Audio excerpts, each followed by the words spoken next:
The Portrait of a Lady by Khushwant Singh. My grandmother, like everybody's grandmother, was an old woman. She had been old and wrinkled for 20 years that I had known her. People said that she had once been young and pretty and had even had a husband, but that was hard to believe. My grandfather's portrait hung above the mantelpiece in the drawing room. He wore a big turban and loose-fitting clothes. His long white beard covered the best part of his chest, and he looked at least 100 years old.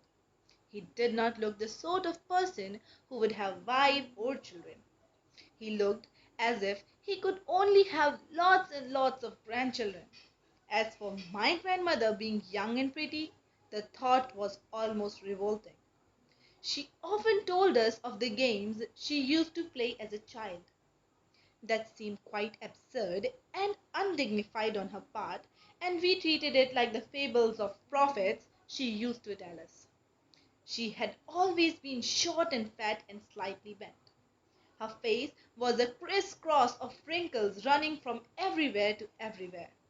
No, we were certain she had always been as we had known her.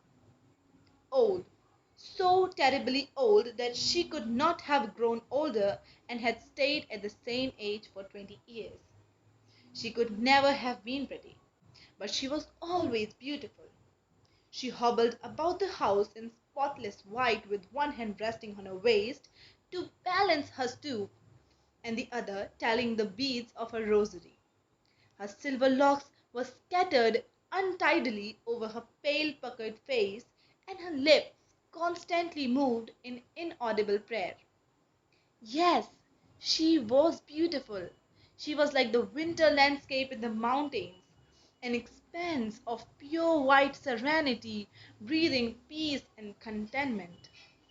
My grandmother and I were good friends.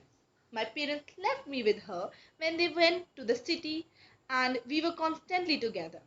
She used to wake me up in the morning and get me ready for the school. She said her morning prayers is a monotonous song while she her morning prayer in a monotonous sing song while she bathed and dressed me in the hope that I would listen and get to know it by heart. I listened because I loved her voice, but never bothered to learn it.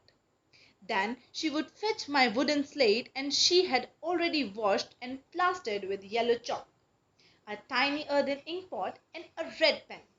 Tie them all in a bundle and hand it to me.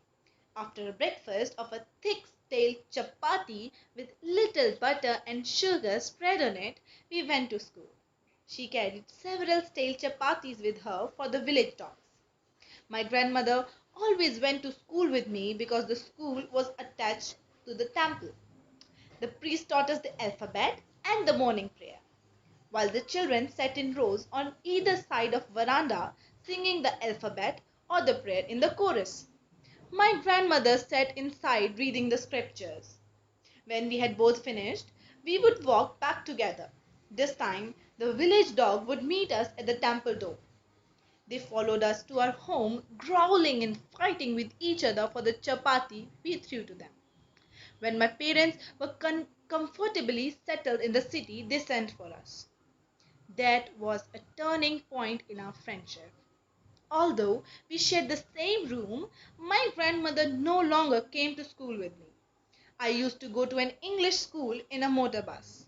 There were no dogs in the streets, and she took to feeding sparrows in courtyard of a country house. As the years rolled by, we saw less of each other. For some time, she continued to wake me up and get me ready for school. When I came back, she would ask me what the teachers had taught me. I would tell her English words and little things of Western science and learning, the law of gravity, Archimedes' principle, the world being round, etc. This made her unhappy. She could not help me with my lessons. She did not believe in the things they taught at English school and was distressed that there was no teaching about God and scriptures. One day, I announced that we were being given music lessons. She was disturbed. To her, music had lewd associations. It was the monopoly of harlots and beggars, and not meant for the gentle folk. She said nothing, but her silence meant disapproval. She rarely talked to me after that. When I went up to university, I was given a room of my own. The common link of friendship was snapped. My grandmother accepted her seclusion with resignation. She rarely left her spinning wheel to talk to anyone. From sunrise to sunset, she sat by her wheel spinning and reciting prayers. Only in the afternoon she relaxed for a while to feed the sparrows. While she sat in the veranda breaking the bread into tiny little bits, hundreds of little birds collected round her, creating a veritable bedlam of chirpings. Some came and perched on her legs, others on her shoulders. Some even sat on her head. She smiled, but never shooed them away. It was the happiest half hour of the day for her. When I decided to go abroad for further studies, I was sure my grandmother would be upset. I would be away for 5 years, and her age one could never tell. But my grandmother could. She was not even sentimental. She came to leave me at the railway station but did not talk or show any emotion. Her lips moved in prayer. Her mind was lost in prayer. Her fingers were busy telling the beads of her rosary. Silently she kissed my forehead, and when I felt I cherished the moist imprint as perhaps the last sign of physical contact between us. But that was not so. After 5 years I came back home and was met by her at the station. She did not look a day older. She still had no time for words, and while she clasped me in her arms, I could hear her reciting her prayers. Even on the first day of my arrival, her happiest moments were with her sparrows, whom she fed longer and with frivolous rebukes. In the evening, a change came over her. She did not pray. She collected the women of the neighborhood, got an old drum, and started to sing. For several years she thumbed the sagging skin of the dilapidated drum and sang of the homecoming of warriors. She had to persuade her to stop to avoid overstraining. That was the first time since I had known her that she did not pray. The next morning she was taken ill. It was a mild fever, and the doctor told us that it would go. But my grandmother thought differently. She told her that her end was near. She said that since only a few hours before the close of last chapter of her life, she had omitted to pray.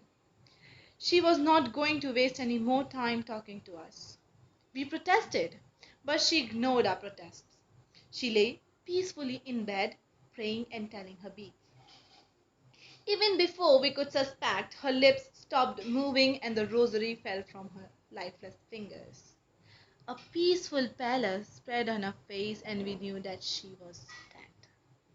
We lifted her off the bed and, in customary, laid her on the ground and covered her with a red shroud. After a few hours of mourning, we left her alone to make arrangements for her funeral. In the evening, we went to her room with a crude stretcher to take her to be cremated. The sun was setting and had lit her room and veranda with a blaze of golden light. We stopped halfway in the courtyard. All over the veranda and her room, right up to where she lay dead and stiff, wrapped in a red shroud, thousands of sparrows sat scattered on the floor. There were no chirpings. We felt sorry for the birds, and my mother fed some bread for them. She broke it into little crumbs the way my grandmother used to, and threw it to them. The sparrows took no notice of the bread. When we carried my grandmother's corpse off, they flew away quietly. Next morning, the sweeper swept the bright bread crumbs into the dustbin. Thank you for devoting your time. If you like my effort, please do like the video, share it to your friends, and consider subscribing to my channel for more videos. Thank you.